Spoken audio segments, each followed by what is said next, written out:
사랑과 구원의 주로 이 땅에 오신 예수님의 성탄을 기쁨과 감사로 예비하신 대림절 셋째 주일에 수요예배로 모이게 하시니 감사합니다. 아멘. 성령 안에서 하나님이 거하실 처소가 되기 위하여 그리스도 예수 안에서 함께 지어져가는 저희 해성신앙 공동체의 매일의 삶이 성령님의 인도하심을 따라 말씀과 은혜의 고백이 되게 하여 주시니 감사합니다. 아버지, 이 땅을 지켜 주시옵소서. 도저히 상상할 수도 없던 일이 이 나라의 현실이 되어 저희를 낙담케 하는 어두운 소식들 속에서도 희망을 보게 하신 하나님, 이 나라를 살려 주시옵소서. 하루속히 혼란이 멈추고 모든 악은 뿌리까지 제거되게 하시고 건강한 나라로 다시 일어서는 이 나라 되게 하시옵소서. 자식들의 이익만 생각하는 어리석은 지도자들을 일깨워 주시고 이 땅을 하나님의 정의와 공의가 세워지게 하시옵소서. 코로나 이후 위축되고 큰 어려움 가운데 있는 이 땅의 교회들이 하나님만을 바라보고 하나님이 기뻐하시는 예배를 드리며 말씀과 기도로 온전히 회복되게 하시옵소서. 제2의 지난 1년은 아무 계획도 없이 단지 예배만 드리고 싶은 간절한 마음 하나로 하나님의 인도하심을 따라 세워져간 저희 해성교회의 지난 1년의 모든 순간순간이 은혜의 시간이었음을 고백합니다. 막막에 쓸 저희를 위하여 예배 처소를 허락하신 귀한 가정의 헌신과 누구보다 일찍부터 교회로 나오셔서 예배드리러 오는 성도님들을 자상한 아버지의 미소로 맞이하는 주차 봉사팀, 매주 공동체를 위하여 정성스럽게 준비하여 내놓은 식사로 매주가 행복한 시간이 되게 하시는 귀한 식사 공동체의 헌신, 먼 거리를 함께 타고 오시는 차량 봉사로 헌신하신 성도님들, 교회 일이라면 팔을 걷어붙이고 물질로 사랑으로 봉사로 도우시는 성도님들, 함께 말씀을 읽고 묵상하는 성경 읽기를 함께 하시는 성도님들, 1:1 제자 양육의 인도자와 동반자로 함께 공부하고 나누는 사역으로 헌신하는 성도님들, 반주자로 찬양 인도로 예배를 돕는 헌신자로 당회로부터 안수집사, 권사, 남녀성계 임원으로 교사로 섬기는 모든 헌신자들을 축복하시옵소서. 혹시나 예배에 빠지기라도 하면 걱정하고 안부를 묻고 사랑으로 돌보고 앞선 자도 뒤떨어진 자도 없이 서로를 겸손하게 섬기며 예수 그리스도의 이름으로 함께 지어져가는 우리 해성교회가 되게 하시니 감사합니다.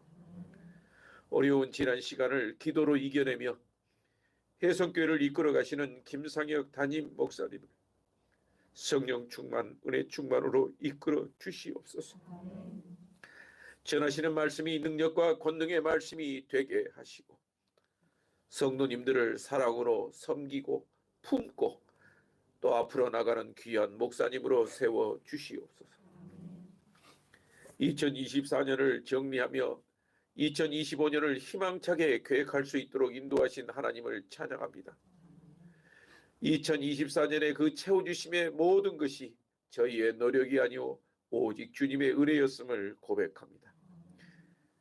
또한 저희가 간절히 소망하옵기는 하나님께서 예비하신 예배의 초소를 속히 만나게 하여 주시고 25년은 저희가 정착하여 뿌리를 내리며 부흥의 시작의 원년이 되는 귀한 해가 될 수 있도록 인도하여 주시옵소서. 몸이 아픈 성도님들을 위하여 기도합니다. 특별히 박비룡 집사님 건강한 모습으로 회복되어 함께 예배드리는 기쁨을 허락하시옵소서. 수술을 잘 마치고 회복 중에 계신 최명숙 집사님 강건하게 회복되게 하여 주시옵소서. 회복 중에 계신 최운지 집사님의 아버님도 건강하게 회복되게 하실 줄 믿습니다. 아버지, 여러 가지 질병을 딛고 치료와 회복 중에 있으신 모든 성도님들에게 여호와 라파 치료의 손길을 허락하셔서 건강하게 지켜주시옵소서. 군복무 중인 주님의 아들이 있습니다. 건강하게 군생활 잘하도록 지켜주시옵고 학업 중에 있는 청년들 진로를 고민하는 청년들, 자신들의 꿈과 이상을 마음껏 펼칠 수 있도록 축복해 주시옵소서. 교회 학교가 온전히 세워지지 못해 아이들에게 너무나도 미안하고 안타까운데 어려운 주행에도 교회 학교가 운영되고 있습니다.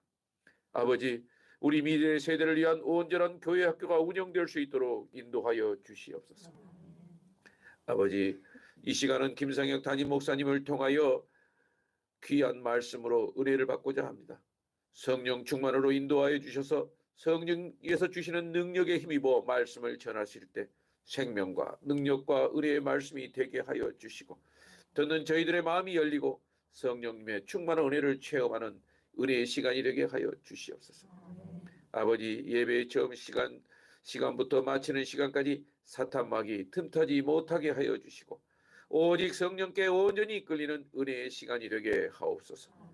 이 모든 말씀 구원의 주가 되시는 예수 그리스도의 이름으로 기도합니다. 아멘.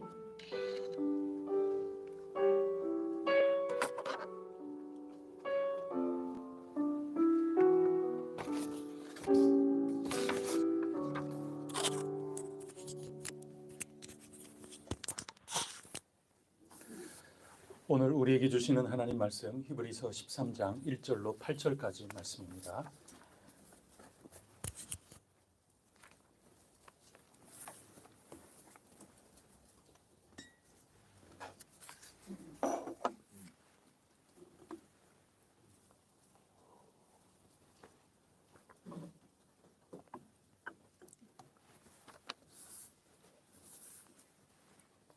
히브리서 13장 1절부터 8절까지 말씀 한 절씩 교독하겠습니다.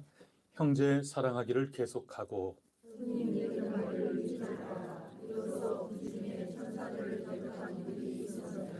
너희도 함께 갇힌 것 같이 갇힌 자를 생각하고 너희도 몸을 가졌은즉 학대 받는 자를 생각하라. 모든 사람은 결혼을 비여기고 증서를 더럽히지 않자.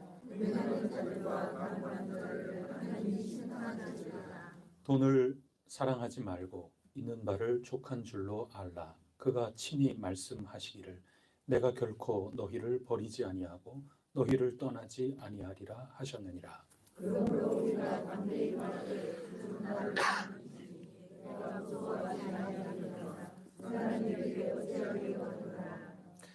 하나님의 말씀을 너희에게 일러주고 너희를 인도하던 자들을 생각하며 그들의 행실의 결말을 주의하여 보고 그들의 믿음을 본받으라. 예수 그리스도는 어제나 오늘이나 영원토록 동일하시니라. 아멘. 오늘은 제목이 지난주에도 우리 교회가 걸어갈 길 그렇게 했는데 오늘은 1이 아니라 2죠. 교회가 걸어갈 길이라는 제목으로 오늘 본문을 한번 살펴보고자 합니다.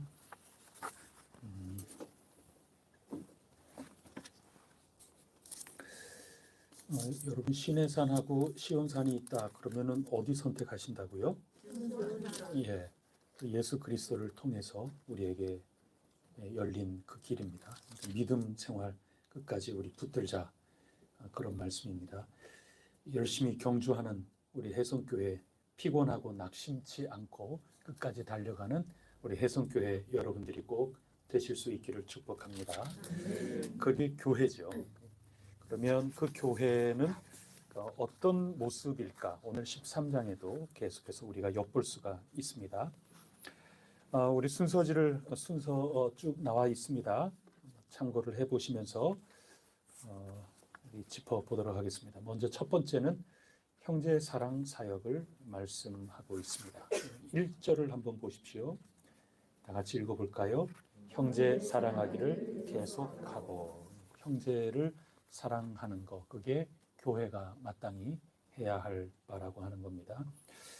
그러면 먼저 여러분들께서 첫 번째 1-1번 누구와 형제의 사랑을 나누라는 뜻이라고 여러분은 이 성경을 읽으십니까? 이제 그게 제 질문입니다.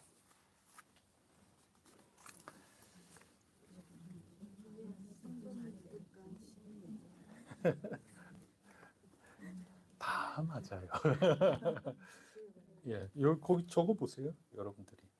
남들이 뭐라 그래도 나는 이렇게 생각한다. 틀림은 어떠냐?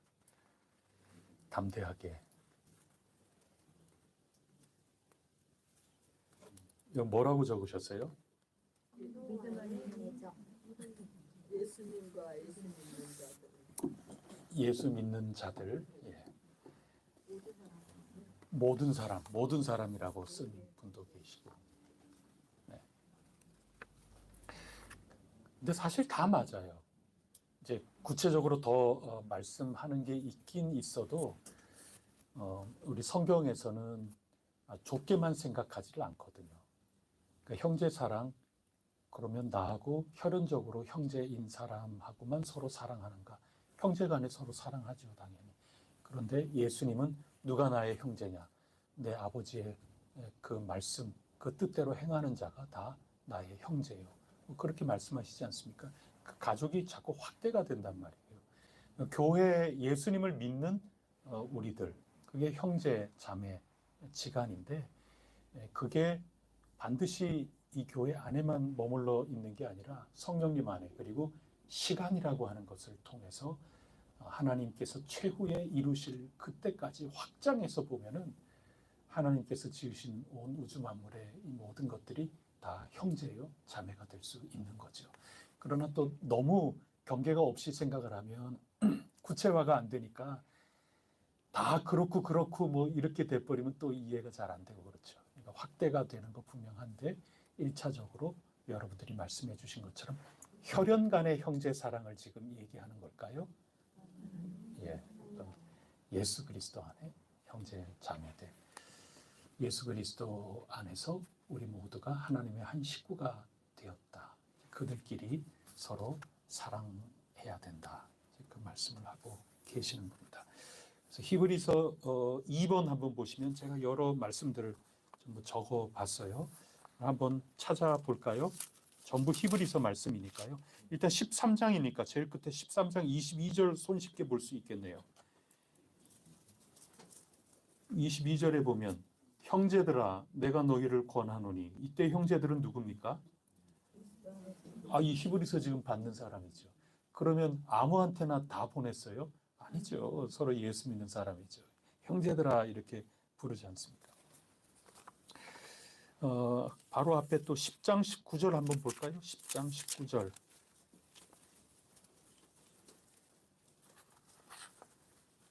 그러므로 형제들아. 근데 그 형제들이 우리가 그러잖아요. 그럼 그 우리가 누구예요? 예수의 피를 힘입어 성소에 들어갈 담력을 얻은 우리가 형제 자매 지간이다. 그 말씀하고 있는 거죠. 또 더 볼까요? 6장 10절.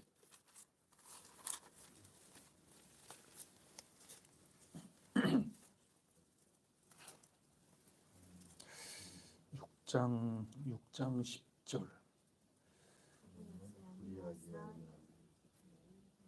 하나님은 불의하지 아니하사 너희 행위와 그의 이름을 위하여 나타낸 사랑으로 이미 성도를 섬긴 것과 이제도 섬기고 있는 것을 잊어버리지 아니하시느라. 기억하고 있다잖아요.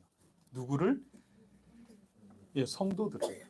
우리가 사랑으로 서로 섬기고 서로 사랑하고 우리 성도들이라고 하는 그런 거죠. 2장 11절 17절.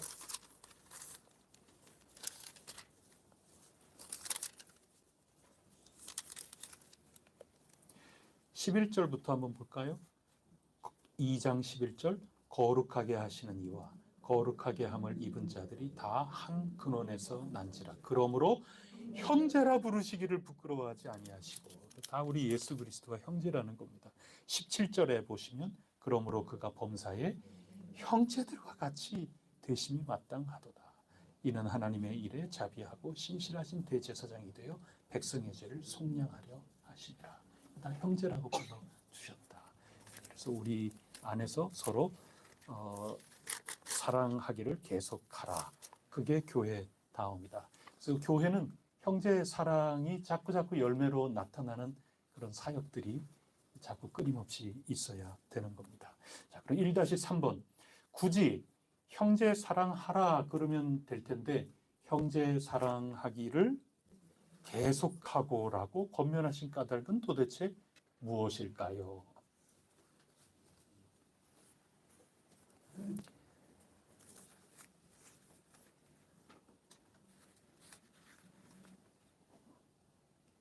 계속하기 쉽다?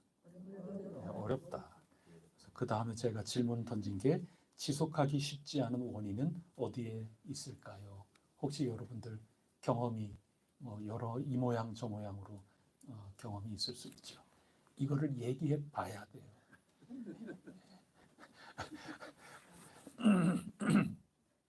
얘기하는 거 되게 어려워하시고 그래서 제가 지금 계속 이렇게 하고 그러는데 우리 손해예요. 제가 여러분보다 몰라요. 이 적용하는 데는 제가 여러분보다 몰라요. 하나님 말씀은 이런 뜻이에요. 그런데 어떤 점에서 여러분들이 좀 실제로 어려움이 있었나? 그거는 여러분이 말씀 앞에 곰곰이 생각해 보면서 이런 것도 참 방해가 되는, 이런 것도 참 어려운 점이었다. 이런 것도 잘 안 되더라. 이렇게 하니 이게 잘 안 굴러가더라. 그런 어려움도 있고. 이렇게 하려고 하다 보니 이런 점에서 서로 뭔가 이게 잘 안 되더라. 뭐 별 이유들이 있을 거 아닙니까? 그거 얘기해 봐야 돼요. 안 그러면 말씀이 완전히 100% 이루어지는 게 아니라고 이제 제가 자꾸 말씀을 드리는 겁니다. 자꾸 한계가 있어요. 여러분들이 자꾸 얘기를 나눠 봐야 돼요. 사람의 생각이 좀 앞서다. 예. 사람의 생각. 예. 그렇죠. 구체적으로 뭐 그런 일이 얼른은 생각이 잘 안 나시죠. 예, 서로 생각이 맞아요. 그러니까 서로 생각이 다른. 그러니까 장로님 말씀하고 지금 이게 통하는 거죠. 근데 우리가 곰곰이 진짜 시간을 두고 또 이런 말씀을 가만히 생각하면서 열심히 일하다가 뭔가 잘 안 된다. 그러면 얼른 생각이 또 떠오르겠죠. 생각이 나겠죠. 그래서 말씀을 자꾸 읽어두는 게 우리에게 유익합니다. 이게 거기하고 이렇게 겹쳐지기도 하네. 이게 그런 뜻이기도 하겠구나. 그래서 계속하고. 이거는 저절로 형제 사랑이 된다는 겁니까? 그거는 의외로 그거 잘 안 된다는 그런 얘기인 거죠. 그래서 계속하고자 하는 그런 열심, 그리고 계획, 의도 이런 것들을 가지고 열심히 해야 되겠다. 그런 말씀을 우리에게 독려하고 있습니다. 그러면 1-4번을 한번 보세요. 오늘 교회가, 만약에 우리 교회가 형제 사랑이라고 하는 이런 면에서 어떤 새해를 계획한다. 그렇다면 우리로서는 어떻게 실천할 수 있을까? 우리 교회에서는. 지금 히브리서 기자는 이 히브리서를 받는 이들에게 형제 사랑하기를 계속하고 이제 그렇게 말씀하셨거든요. 우리 교회에서는 또 교회 그럼 또 너무 클 수 있으니까 여러분들 구역에서 한 구역에 식구된 형제 자매들 그리고 한 차 타고 다니는 형제 자매들 서로 어떻게 사랑을 나눌 수 있을까? 또 교회에서 조금 더 착상시키는 그런 순서 또 그런 기회 이런 것들을 만든다면 어떤 것을 여러분이 라면 이런 것 꼭 한번 해보고 싶다. 그런 것들은 어떤 것이 있을까? 이런 거 얘기 나눠봐야 돼요. 여러분 지금 한번 나눠보세요. 잠시 주변에 계신 분들하고 서로 어떤 게 서로 형제 사랑하는 걸 수 있을까? 뭐 그런 얘기들 이런 것들.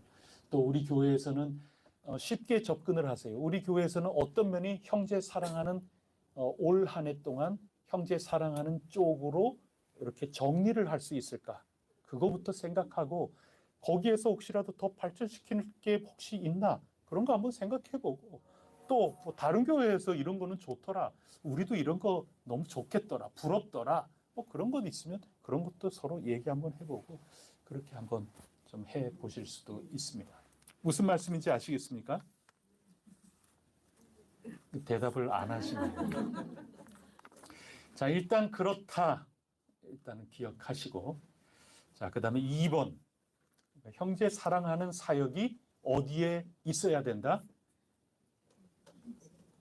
교회에 있어야 된다. 그런 얘기입니다. 교회의 사역 가운데 하나는 형제 사역하는, 형제 사랑하는 사역이 있어야 된다. 자, 두 번째는 뭐라고 제가 썼는가 하면 환대하고 대접하는 사역입니다. 이게 교회라는 겁니다. 자, 2절 한번 다 같이 읽어볼까요? 시작. 손님 대접하기를 잊지 말라. 이로써 부지 중에 천사들을 대접한 이들이 있었느니라. 손님 대접하기를 잊지 말아라. 대접하는 사역은 교회의 중요한 권면이었습니다. 손님에는 어떤 이들을 가리켜서 손님이라고 그럴까요? 여러분 어떻게 생각하세요? 새신자, 손님일 수 있죠. 처음에 우리 교회 방문하는.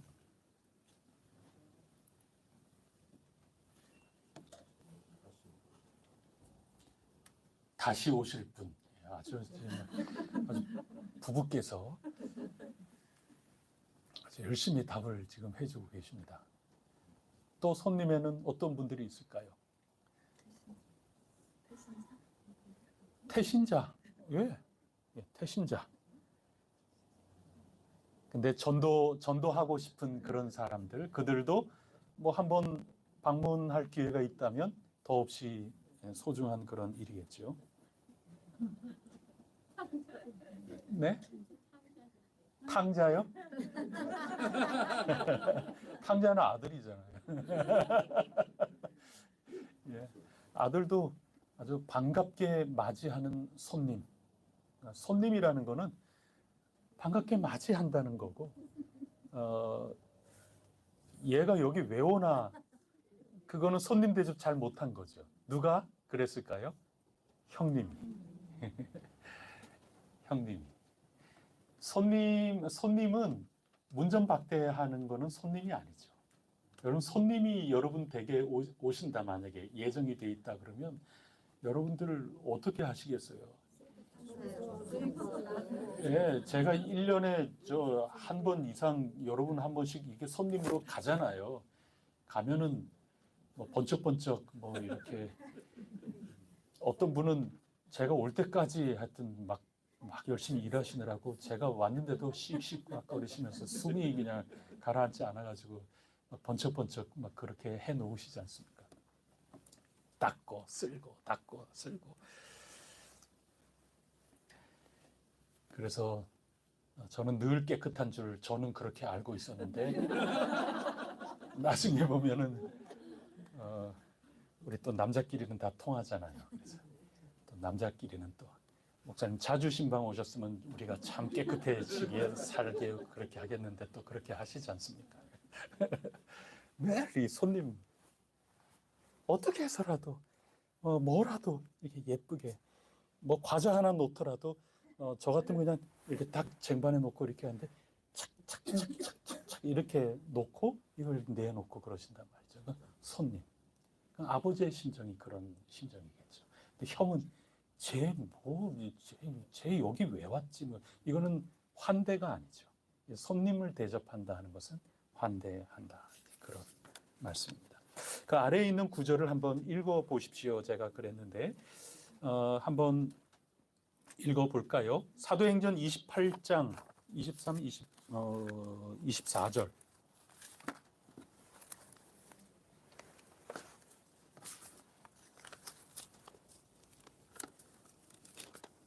찾으셨습니까?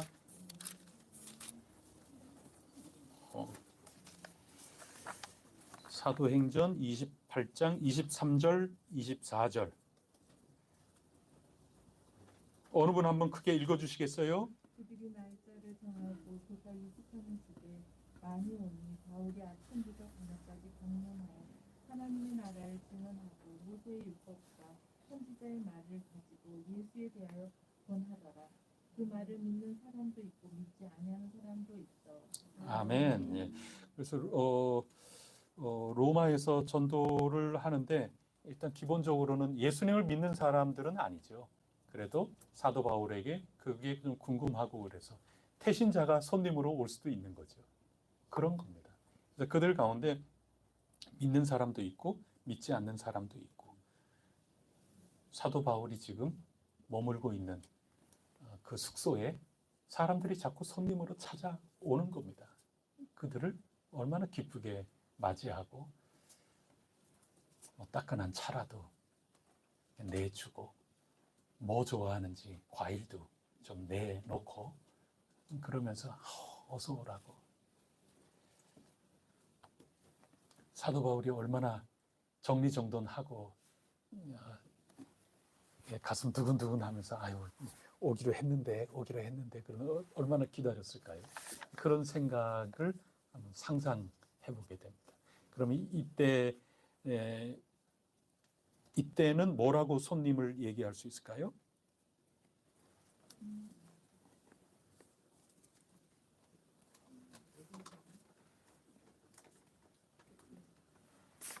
그냥 뭐 여러분 규정하는 거예요. 이런 내용을 볼 때는 손님, 사도 바울 집에 찾아왔던 그 손님 어떤 사람들이에요? 사도 바울의 말씀을 듣고 싶어하는 사람. 그렇죠. 뭔가 사도 바울하고 얘기 나누고 싶고 또 이야기를 듣고 싶기도 하고 사도 바울하고 교제 나누고 싶고 뭐 그런 마음인 거죠. 그런 사람들 다 손님이죠. 그런 사람들을 마다하는 게 아니라 환대했다는 겁니다. 여러분들 좋아하는 사람들이 있잖아요. 여러분들하고 사귀고 싶은 사람들. 그래도 여러분들하고 좀 얘기라도 나누고 싶어 하는 그런 사람들. 그런 사람들이 믿는 사람이건 믿지 않는 사람이건 손님은 환대를 했다는 겁니다. 그들 가운데 실제로 전혀 이 하나님 나라에 대한 거를 전혀 받아들이지 않은 사람도 있었잖아요. 지금 그 가운데. 그거 뭐 상관없어요. 나는 예수 믿는 사람이야. 이렇게 하고 누구는 들어오고 누구는 말고 이게 아니고 다 나랑 같이 교제하고 싶은 사람이다. 그럼 와서 거기에서 하나님 말씀도 전하고 이렇게 환대하고 손님을 받아들이고 그렇게 했구나. 그걸 느낄 수가 있습니다. 30절도 있는데 30절은 어떻습니까? 바울이 온 이태를 자기 셋집에 머물면서 자기에게 오는 사람을 다 영접하고 하나님의 나라를 전파하며 주 예수 그리스도에 관한 모든 것을 담대하게 거침없이 가르치더라. 오는 사람 다 영접했어요. 차 한 잔 다 드시고 가도록 이렇게 하고 활짝 열려 있는 그런 공간이 사도 바울 자기의 집이었다. 손님에게 문을 활짝 열어놓고 같이 어울리고 환대하는 그런 사도 바울의 모습을 볼 수가 있습니다. 요한 3서 5장 8절부터 한번 볼까요? 요한 3서 사랑하는 자여 내가 무엇이든지 현재 그 나그네된 자에게 행하는 것은 신실한 일이니 그들이 교회 앞에서 너의 사랑을 증언하였느니라. 내가 하나님께 합당하게 그들을 전송하면 좋으리로다. 이는 그들이 그 주의 이름을 위하여 나가서 이방인에게 아무것도 받지 아니함이라. 그러므로 우리가 이 같은 자들을 영접하는 것이 마땅하니 이는 우리로 진리를 위하여 함께 일하는 자가 되게 하려 함이라. 아멘. 거기에 손님은 5절에 나그네 된 자라고 표현을 하거든요. 나그네라는 말도 뭐 다양하게 쓰이겠죠. 근데 여기에서는 8절까지 쭉 읽어보니까 이 나그네는 어떤 성격의 나그네입니까? 뭐하러 지금 가이오라고 하는 이 요한 3서를 받았던 그 가이오에게 누가 손님으로 나그네 된 사람이 손님으로 온 걸까요? 그래서 그 사람들이 가이오가 정말 사랑으로 잘 대접해 줬다고 그렇게 증언을 지금 하고 있다는 거예요. 그래서 잘 맞이하고 또 새로운 사람들 잘 전송하기까지 이렇게 잘 환대하고 해줬으면 좋겠다. 7절에 보면 그들은 누구다? 주의 이름을 위하여 나아가서 다른 사람들에게는 전혀 뭘 받는 그게 아니다. 예수 믿는 사람들에게 뭔가 도움을 받으면서 다니는 나그네였구나. 이제 그거를 알 수가 있습니다. 그러니까 이게 뭐냐 하면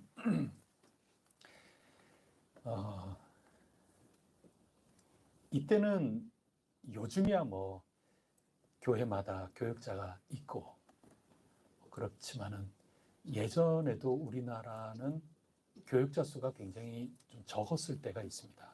그래서 농촌 지역에 각 마을에 교회가 있다 그러면 교역자 분들이 일일이 전담해서 그 교회를 맡지 못했던 그런 옛 시절도 있었거든요.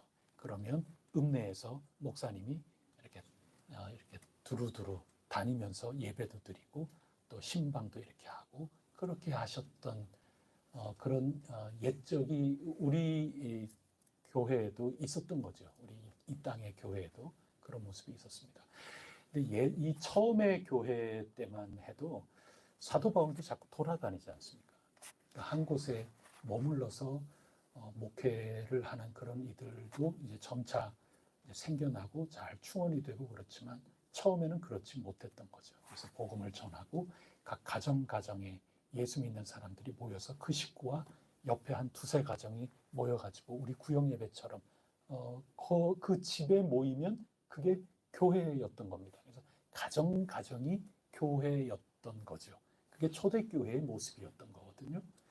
그러니 그 교회들이 한데 이제 전부 모이면 순회하면서 신방하고 순회하면서 뭔가 성경 공부도 하고 순회하면서 오랜만에 만나서 친교도 하고 예배도 드리고 이렇게 하는 분들이 이제 순회 선교사, 순회 교사 이런 분들이 열심히 다녔던 거죠.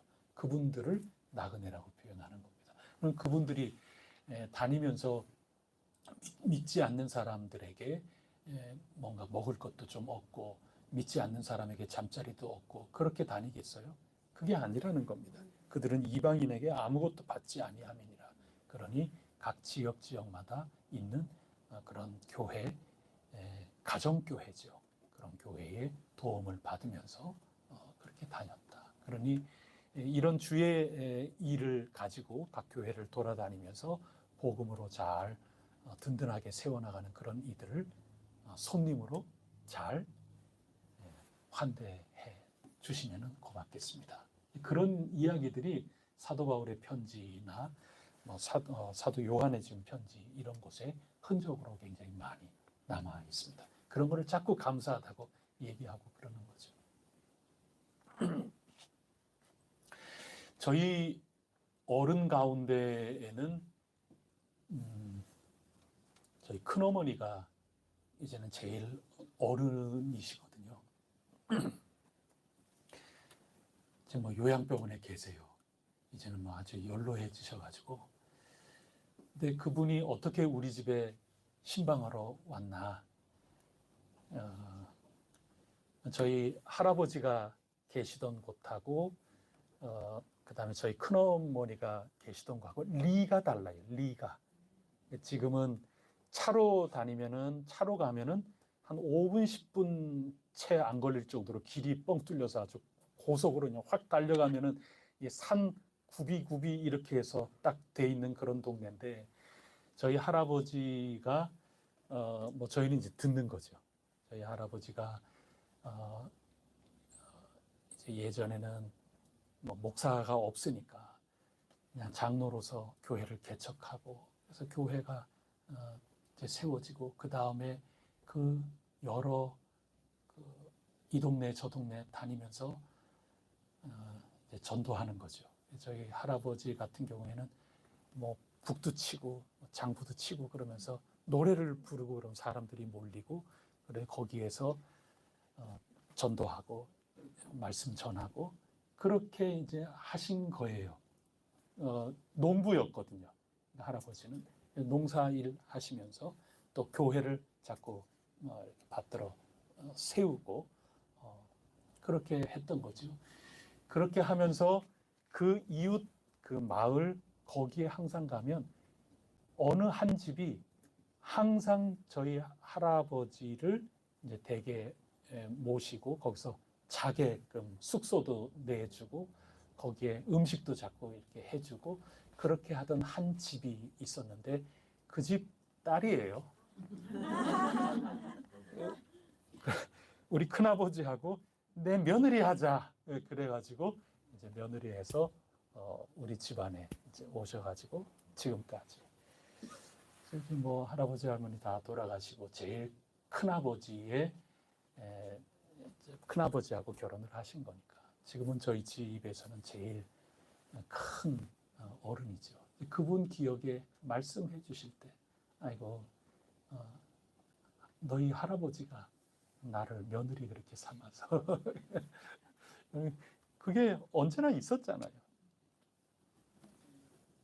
요즘이야 뭐 요즘은 이런 순회 그런 게 없는 거니까 굳이 적용을 하면 그 뭐 부흥 강사 이런 분 모시고 그렇게 하면 요즘에는 뭐 계룡 스파텔이나 뭐 하여튼 숙소를 이렇게 마련해서 하지만은 이전만 해도 저희 집에서 주무세요 하고 다 그랬던 시절이 있단 말이죠. 그리고 기쁜 마음으로 제가 목사님 한번 대접하겠습니다 하면서 전부 나서셔서 그래서 아침, 점심, 저녁 예전에 부흥회 할 때는 전부 우리가 그렇게 했잖아요.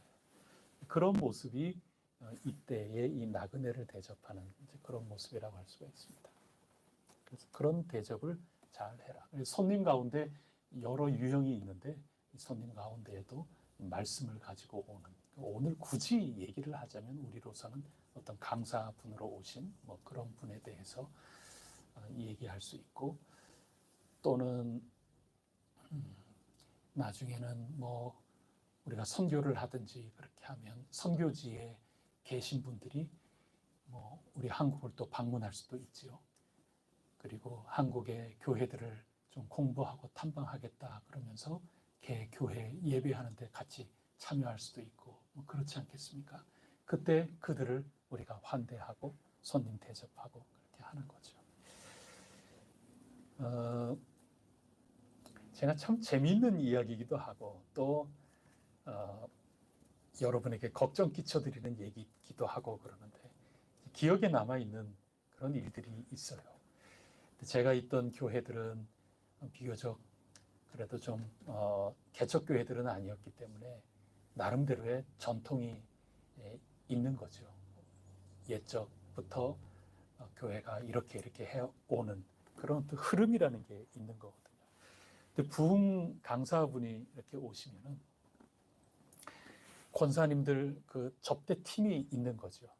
이제 그 접대팀이 그 목사님 숙소 거기에 딱 있어요. 근데 목사님에게는 가실 때까지 누가 이 방을 치웠는지 몰라요. 그게 그 팀의 매뉴얼입니다.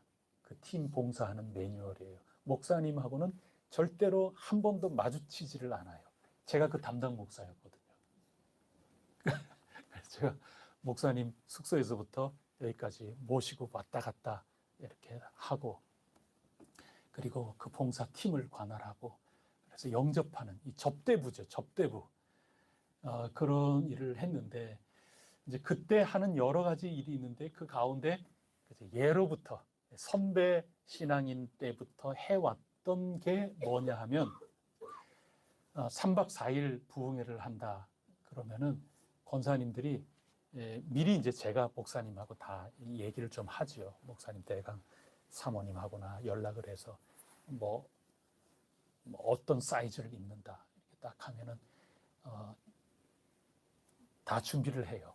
와이셔츠하고 뭐 이런 거를 다 준비해요. 그래서 싹 다려가지고 그래서 매일 아침 아주 새 와이셔츠를 딱 입고 그렇게 오시도록 그렇게 완전히 손님 접대를 하는 겁니다. 그래서 그런 거를 많이 배워갔어요. 교회마다. 근데 어느 날 그거 가지고 되게 논쟁이 벌어졌어요. 이렇게 해야 되냐.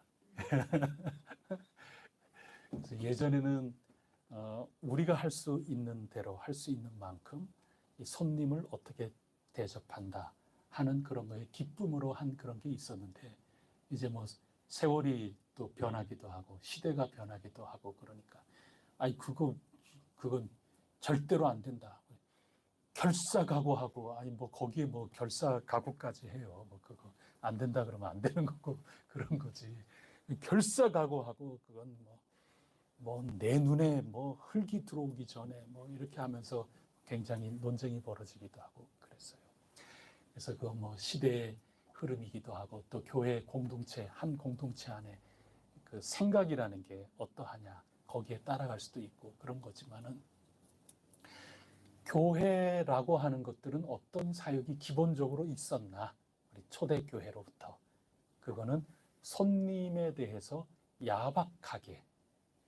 그게 아니에요, 교회는.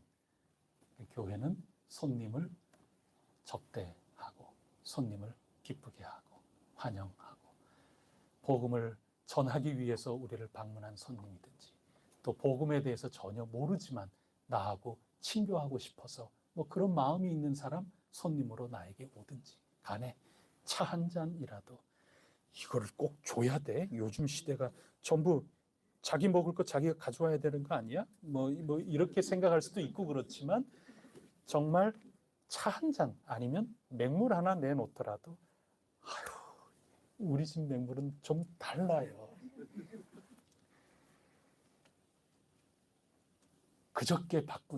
그저께 소독한 정수기에서부터 나온 그런, 어떻게 해서라도 손님이라고 하는 그런 마음가짐으로 한다. 그런 거가 예수 믿는 사람 아니냐. 성경은 그런 마음이 기본적으로 있어요. 그 정도나 이런 것들은 우리 시대의 흐름에 따라서 우리가 잘 적응해야 되겠지만, 어떤 것을 어떻게 하더라도 야박함 때문에 서로 다툼으로, 그래서 뭐 어떻게, 그거보다는 똑같이 안 하든지 똑같이 더 하든지 어떤 쪽을 어떻게 하더라도 우리의 이 손님을 접대하는 그 마음이 잘 드러날 수 있도록 그런 게 필요하다. 그게 우리 신앙의 초대교회로부터 좀 내려오는 그리스도인으로서의 모습입니다. 흘러내려오는 거죠. 또 로마서 12장 3절로 한번 넘어가 볼까요? 로마서 12장 13절.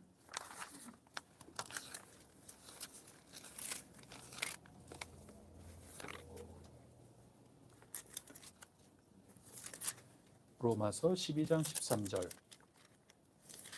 어느 분 한번 읽어 주시겠어요?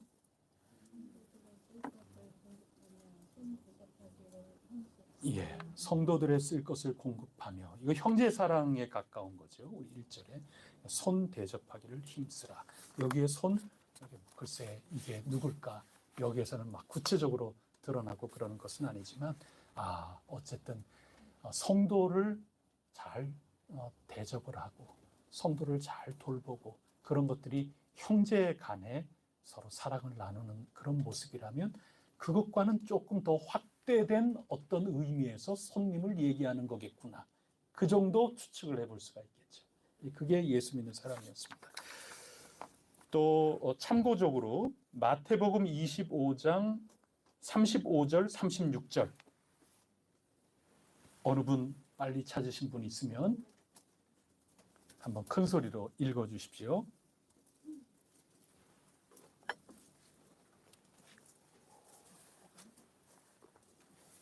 내가 죽을 때 너희가 먹을 것을 주었고, 목마를 때 마시게 하였고, 나그네 되었을 때 영접하였고, 헐벗었을 때 옷을 입혔고, 병들었을 때 돌보았고, 옥에 갇혔을 때 와서 보았느니라. 아멘. 예, 거기 보면 우리 오늘 본문의 2절하고 마찬가지죠. 우리가 알지 못하는 가운데 부지 중에 천사들을 대접한 이들이 있었느니라. 근데 그 마태복음에는 지금 방금 읽어주신 것처럼 목마를 때 또는 헐벗었을 때, 뭐 옥에 갇혔을 때 이러할 때 한 것이 누구에게 한 것이다? 예수님에게 한 것이다. 분명히 누군가에게는 했는데 그때 그 손님이라는 것은 그러면 우리가 뭐라고 이야기를 할 수 있을까요?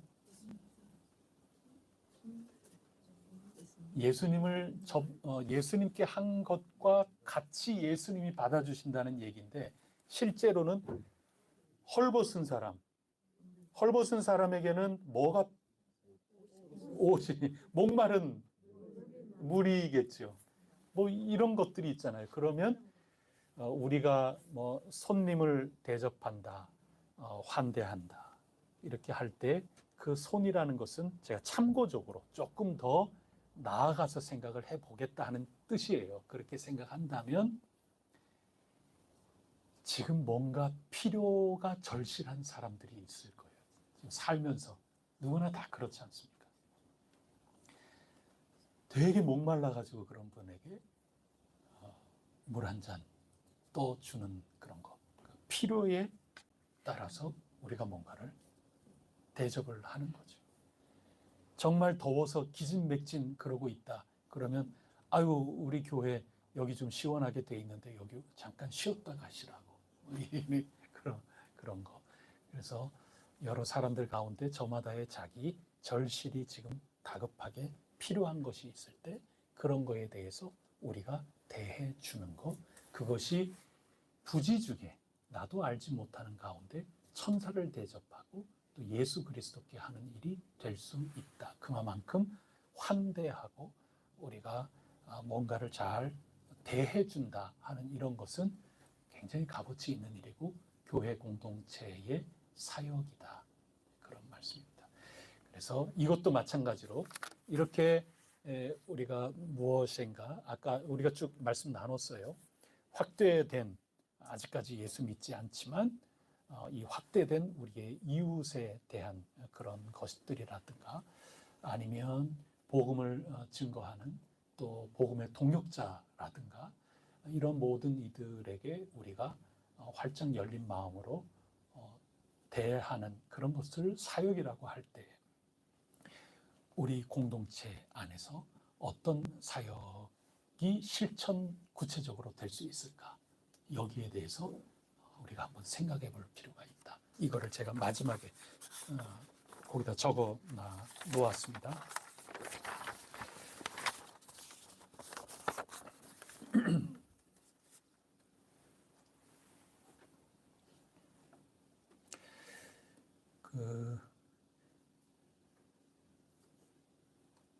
이건 좀 다른 차원에서 얘기인데 만약에 여러분이 해외여행을 갔어요. 해외여행 갔는데 한 팀으로 해서 가이드가 있고 그렇게 다닌다 그러면 큰 문제가 없을 텐데 여러분들께서 그냥 홀로 다니시다가 급하게 참 어려운 일을 겪고 그랬다 그러면 어디 찾아가야 돼요? 아유, 정확하게 아세요. 대사관 찾아가야죠. 현지 경찰 찾든지 그렇게 하면서도 동시에 대사관에 연락을 하고 그렇게 하면 도움을 받을 수 있고 그렇죠. 또 어디를 찾을 수 있을까요? 근데 교회 이렇게 얘기하시지 왜 교회? 왜 확신이 없으세요? 예, 교회 찾아가셔야 돼요. 그래서 나는 장로 교단에 속해 있는 사람이라고 그렇게 얘기하시면 돼요. 교회가 도움이 돼 줄 겁니다. 지금 그 얘기하는 겁니다. 교회는 기본적으로 손님을 문전박대하지 않아요. 교회는 그렇습니다. 정말 여러분이 다급하다. 그러면 대사관을 찾아야 될까? 이런 거 얼른 판별을 하셔갖고 그렇게 하시는 건데 대사관 찾을 일이 아니다. 그러면 얼른 교회가 보인다. 그럼 무조건 교회에 들어가시면 여러분이 도움을 받으실 거예요. 교회는 그런 데입니다. 그리고 여러분이 나는 안수를 받은 그런 교회의 일꾼이다. 그럼 모두들 그래요? 이제 그렇게 하죠. 다 교회 안에서 지금 통용이 되는 겁니다. 그래서 교회를 찾아가시면 됩니다. 저도 이제 저희 부모님께도 그 6.25 때 그 전쟁 이야기, 피난간 얘기 이런 거 듣지 않습니까? 그런 거 듣고 그러면 뭐 저희 할아버지는 이제 좀 남쪽 비교적 남쪽 아닙니까? 그러니까 그래도 피난을 가셨다 그러더라고요. 그런데 아버지 기억에는 크게 고생한 것 같지 않았다. 이렇게 기억을 갖고 있는데 그 이유가 항상 교회를 찾아갔대요. 피난을 가서 그쪽 마을에 가가지고도 제일 먼저 교회를 찾아가는 거예요. 그러니까 나는 저쪽 무슨 어디에 있는 어느 교회 다닌다고 그렇게 얘기하고 그러면 그 교회가 저 이정 선생님은 잘 아실 거예요. 아이고 이거 방이 다 나갔네요. 그러면서 그러면 어디 여기라도 좀 우리 뭐 본당 입구 여기라도 하시려면 이렇게 아이고 애 낳을 때가 됐네요. 그러면서 그렇게 교회마다 그러면 교회 식구들이 전부 주먹밥 하나라도 전부 갖다 주고 그래서 갈 때마다 교회를 이렇게 다녔다. 그러니 교회 분들이 거기에서 환영을 해주고 좀 도와주고 그래서 거기에서 좀 이렇게 있다가 또 필요하면 또 다른 데가 또 거기 또 교회 가고 그래서 여러분 우리 입장에서 보면 손님을 언제든지 야박하게 굴지 않는 그런 사역이 우리 가운데 늘 있는 그런 교회 동시에 정말 위태로울 때 정말 다급하고 그럴 때 염려하지 마시고 우리는 어디 들어가면 된다? 교회 들어가시면 사정 얘기하고 그러면 교회에서 도움을 줍니다. 근데 요즘에는 문이 잠겨 있는 교회들이 많아가지고 옛날 같지 않은 그런 면도 있긴 하지만 기본적으로는 교회는 도움을 주는 그런 곳입니다. 물론 관광지의 교회하고는 좀 다르긴 다르죠. 그렇긴 한데 교회란 곳은 환대하는 곳이다. 이게 복음의 정신 가운데 있는 겁니다. 그 다음에 세 번째는 갇힌 자, 또 학대받는 자를 위한 사역입니다. 3절 한번 읽어볼까요? 시작. 너희도 함께 갇힌 것 같이 갇힌 자를 생각하고 너희도 몸을 가졌은즉 학대받는 자를 생각하라. 똑같은 질문들을 제가 던지는 겁니다. 그 마태복음 말씀에서도 이제 그런 필요가 있는 지금 다급한 그런 이야기들을 하고 그렇습니다. 근데 히브리서 11장을 한번 보십시오. 히브리서 11장 하면은 무슨 장이었죠? 예, 믿음장. 그래서 믿음의 사람들이 이렇게 살았습니다 하고 가르쳐 주면서 특히 32절부터 38절까지 우리 다 같이 저와 여러분 한 절씩 교독해 보겠습니다. 내가 무슨 말을 더하리요? 기드온, 바락, 삼손, 입다, 다윗 및 사무엘과 선지자들의 일을 말하려면 내게 시간이 부족하리로다.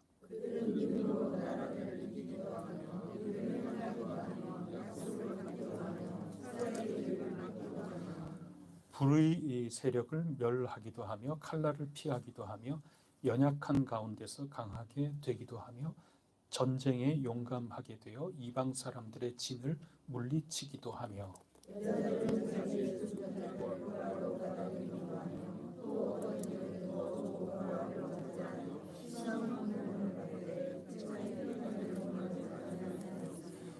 지금 우리가 무슨 얘기를 읽고 있는 거죠?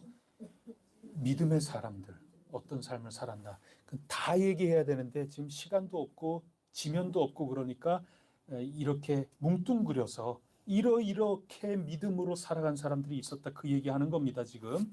그래서 고문받고 구차히 풀려나기를 원하지 않으면서 이게 참 굉장한 표현들이거든요. 자, 그다음에 36절 누가 읽을 차례죠? 여러분들인가요? 저인가요? 예. 또 어떤 이들은 조롱과 채찍질뿐 아니라 결박과 옥에 갇히는 시련도 받았으며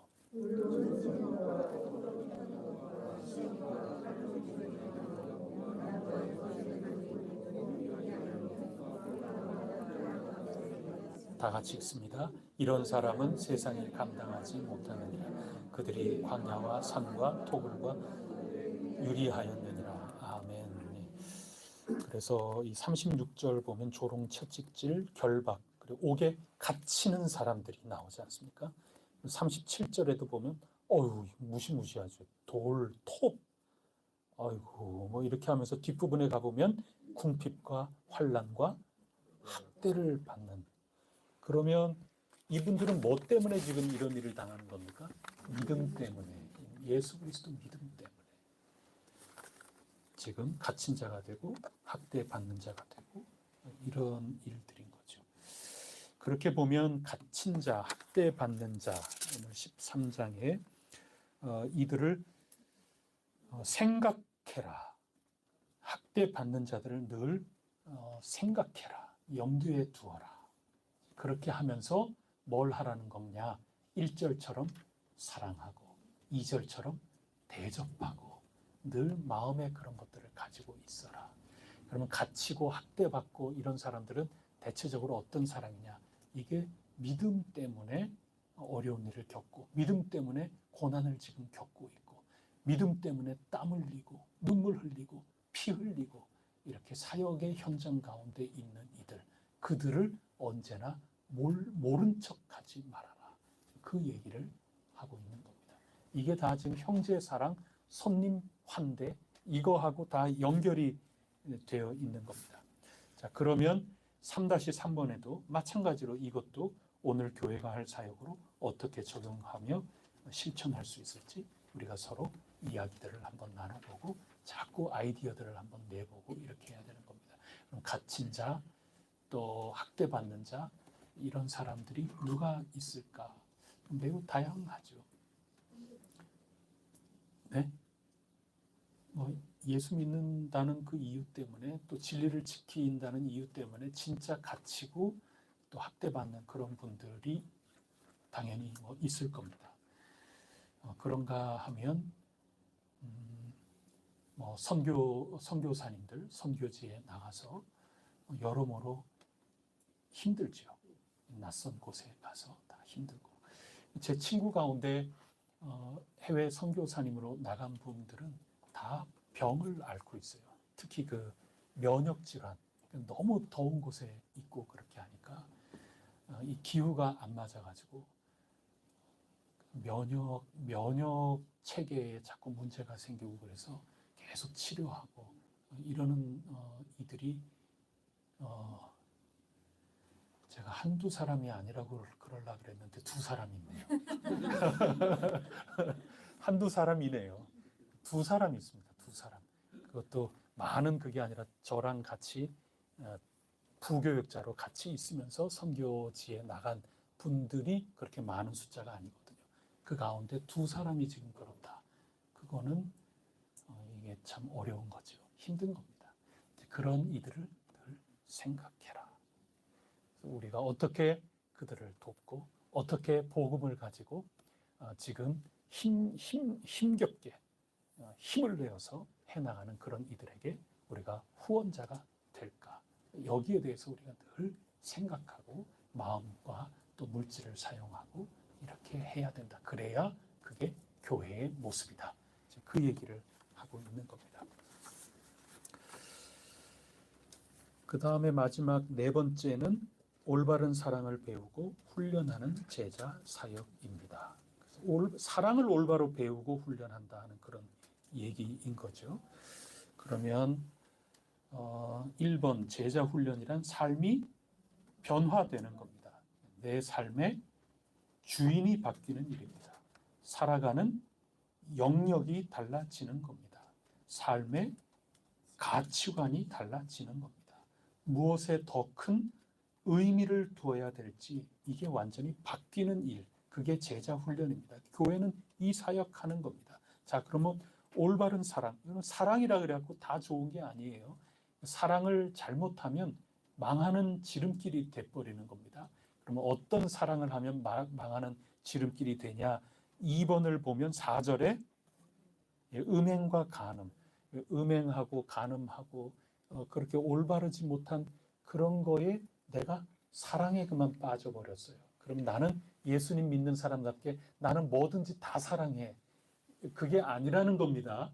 그래서 사랑을 하되 그릇 잘못돼 가지고 하나님이 세워놓으신 이 모든 질서가 다 깨지면서 어긋난 그런 간음의 사랑이라든지 이런 거, 그 다음에 우리 말라기에서 읽은 것처럼 이방 여인하고 새 장갑 들고 싶어가지고 억지로 아내를 이렇게 내버린다든가 이런 식의 나는 사랑해, 나는 저 사람 하나님의 자녀답게 나는 사랑하고 싶어, 나는 사랑으로 언제나 끌어올라 근데 그건 분별을 해야 되는 거죠. 그거를 제자 훈련을 통해서 말씀의 훈련을 통해서 우리가 해야 된다 그런 말씀입니다. 그 다음에 두 번째 3번에 가보면 돈에 대한 사랑입니다. 그래서 제가 거기 제가 뭐라고 적어봤나요? 돈에 대한 사랑입니다. 5절에서는 신명기 31장 6절 말씀, 그 다음에 6절에서는 시 118편 6절 말씀을 인용하여 자족하며 살라고 격려합니다. 위 두 구절과 아래 예시 구절을 비교하여 읽어보면서 당시 히브리서 청중이 현실 속에서 믿음이 없는 사람들처럼 과도하게 얽매여서 돈을 사랑할 수밖에 없었던 이유가 무엇이었을지 추론해 보십시오. 제가 그랬거든요. 그 아래에 제가 돈명기 31장 6절을 적어봤어요. 그랬을 때 돈이 결코 너희를 버리지 아니하고 너희를 떠나지 아니하리라. 돈편 118편 6절을 제가 또 적어봤는데 돈은 나를 돕는 이시니 내가 무서워하지 아니하겠노라. 사람이 내게 어찌하리요. 그래서 이렇게 돈명기 말씀하고 돈편 말씀을 생각을 하면 돈이 너무 중요하죠. 그래서 돈에 대해서 과도하게 도를 넘게 돈에 어긋난 사랑을 쏟아붓고 하나님에 대한 이런 모든 신뢰나 이런 것들이 다 깨질 수 있는 거죠. 그러면 왜 그렇게 돈을 과도하게 사용할까? 그 이유를 추론을 한번 해보시라. 제가 그랬던 건데 결국은 이유가 뭐겠어요? 두려움이죠. 그래서 어쩔 수 없습니다. 우리는 돈이 없어갖고는 안 되죠. 현실 가운데 우리는 다 두려움이 있는 거고 미래에 대한 두려움이 있고 다 그런 겁니다. 그런데 그 두려움이라고 하는 거하고 분별을 잘 해서 그게 제자 훈련입니다. 말씀 훈련해야 되는 거고 그게 교회의 굉장히 귀중한 사역이다 하는 겁니다. 그래서 우리가 이런 전체적인 것들을 이렇게 쭉 보면서 오늘 아침 새벽에 읽었던 말라기서 말씀하고 겹쳐 읽기를 한다면 어떻게 생각할 수 있을까요? 오늘 아침에도 하나님이 내 것 도적질하지 말아라. 제가 언제 하나님 도적질했어요? 아니 제가 그런 거는 있어요. 제 거를 조금 이쪽에 있는 것까지 다 안 꺼내고 이쪽에 있는 것 정도만 제가 좀 내놨다 하는 그런 거는 있는데 내 거 내가 드리겠다는데 내가 그런 적은 있어도 하나님 건 내가 언제 훔쳤다고 그러세요? 그렇게 하는데 하나님이 내 11조와 봉헌물을 너희가 훔쳤다. 그러면서 온전한 11조를 드리면서 나를 시험하라. 그러면서 우리가 새벽에 묵상한 것은 이 헌금이라는 게 단순히 헌금이 아니라 뭐하고 연결된다? 하나님을 얼마나 신뢰하느냐.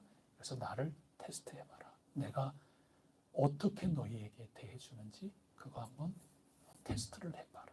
그래서 하나님 신뢰하라는 그런 얘기죠. 그래서 그것하고 겹쳐 읽기가 절묘하게 돼요. 오늘 히브리서 말씀이.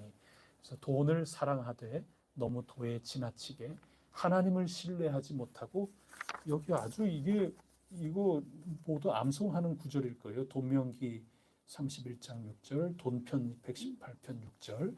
그래서 이 돈이 있으면은 내가 두렵지 않을까. 돈 때문에 나는 돈을 신뢰함으로 나는 안전함을 얻을 수 있을까? 이렇게 하는 가운데 하나님 신뢰는 뒷전으로 가버리는, 이게 도를 완전히 지나쳐버리는, 여기에 분별력을 가지고 해나가도록 하는 게 그게 교회의 사역이다. 이런 사역을 우리 교회 안에서 어떻게 더 보강을 하고 어떻게 더 모두들 참여할 수 있는 귀중한 사역으로 우리가 이끌어 나갈까? 이거 함께 해 나가야 될 그러한 과제고, 우리 모두 힘써 도와주셔야 될 일이고, 그런 가운데 예수 그리스도를 대제사장으로 삼는 믿음의 길을 걸어가는 아름다운 공동체가 될 수 있다. 지금 마지막에 권면하고 있는 겁니다. 우리 지금까지 대제사장에 대한 그걸 쭉 공부하고 난 다음에 교회 공동체는 이러하기를 권고한다. 그런 말씀입니다. 여러분들께서 더 묵상을 하시면서 귀중한 아이디어나 좋은 생각들이 있으면 많이들 나누어 주시고 또 교회를 잘 가꾸어 주시기를 부탁드리겠습니다. 기도하시겠습니다. 이 시간에 우리 함께 기도하고자 합니다. 우리 혜성교회 사모합니다. 히브리서에서 일깨워주고 있는 대로 예수 그리스도 그분만 바라보면서 경주하는 그런 신앙 공동체로서 팀 경기다 생각하면서 서로 사랑하기를, 형제 사랑하기를 계속하고 또 손님 대접하는 이 관대함이 있는, 그리고 복음을 증거하는 그런 나그네들, 지금 힘겨움을 겪고 있는 이들 우리가 어떻게 돕고 후원을 할 것인가 하는 이런 문제들, 그리고 올바로 제자 양육이 잘 이루어져서 올바른 분별력 있게끔 성도님들이 장성한 그리스도의 분량에 이르는 그런 아름다운 신앙 공동체가 되기를 하나님께 기도해 주시기를 바랍니다. 우리 모두에게 지혜를 주시는 대로 우리 모두가 힘써서 이 교회의 여러 구석구석을 잘 틀거리를 잡아서, 우리 교회는 히브리서 기자가 봤을 때 아이고 제가 그때 설교했던 그거 열매가 그대로 나타나는 교회네요, 칭찬받을 수 있도록 우리가 잘 가꾸어 나가야 하리라 믿습니다. 우리 혜성교회를 위하여 기도해 주십시오. 또 환우들을 위하여 기도해 주시기를 바랍니다. 우리 최명숙 집사님 신경이 잘 돌아올 수 있도록 기도해 주시기를 바랍니다. 우리 이다복 집사님 댁에 상하자매 그 약의 효험이 잘 이루어질 수 있도록 도와주시기를 기도하시기를 바랍니다. 그리고 최원주 집사님 아버님 폐렴의 그 어려운 점들을 잘 이겨나갈 수 있도록 끝까지 하나님 도와주시옵소서. 박필영 집사님과 김영일 권사님 생각하고, 또 우리 조명성 권사님 수술했습니다.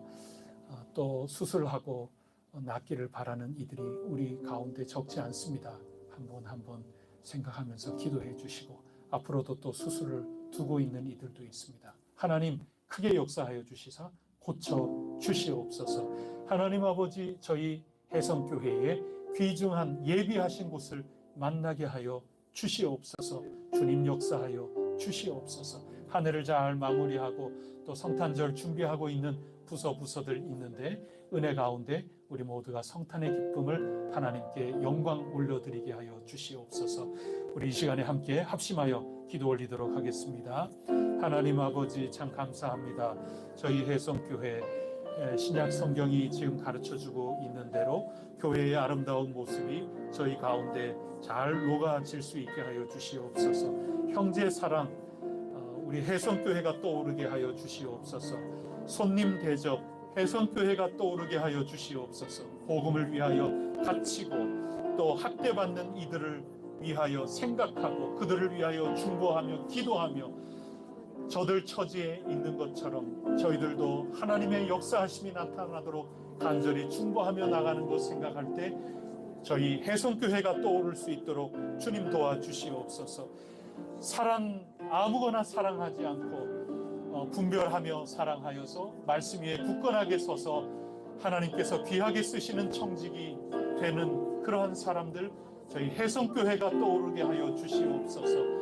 하나님, 저희 공동체를 통하여 주님 영광 받아주시고 저희 혜성교회를 통하여 하나님의 나라가 온전히 펼쳐질 수 있도록 인도하여 주시옵소서. 저희 교회에 수고하고 봉사하는 이들이 참 많이 있습니다. 대접하는 일에 얼마나 기쁨으로 헌신하고 기쁨으로 봉사하고 애쓰는 이들이 참 많은지 모릅니다.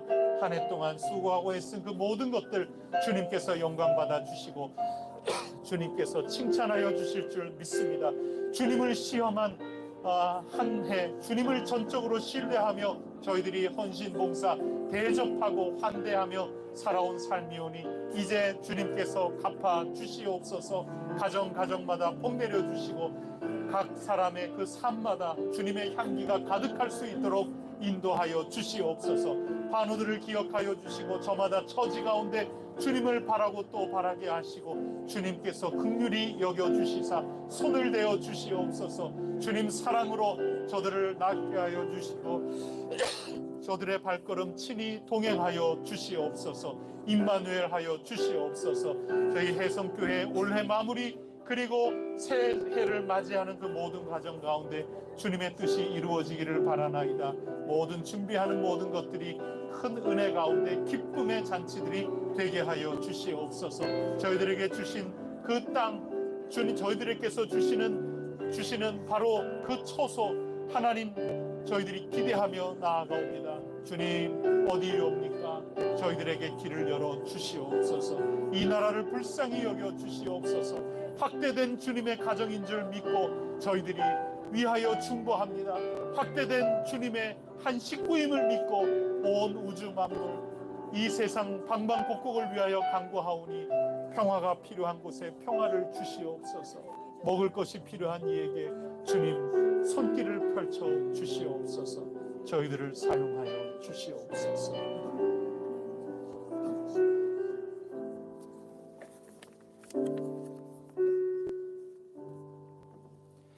이 모든 말씀 예수 그리스도 이름으로 기도드립니다. 아멘. 하늘에 계신 우리 아버지의 이름을 거룩하게 하시며 아버지의 나라가 오게 하시며 아버지의 뜻이 하늘에서와 같이 땅에서도 이루어지게 하소서.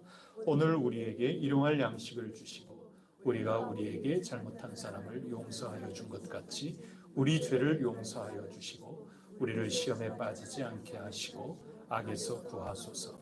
나라와 권능과 영광이 영원히 아버지의 것입니다. 아멘.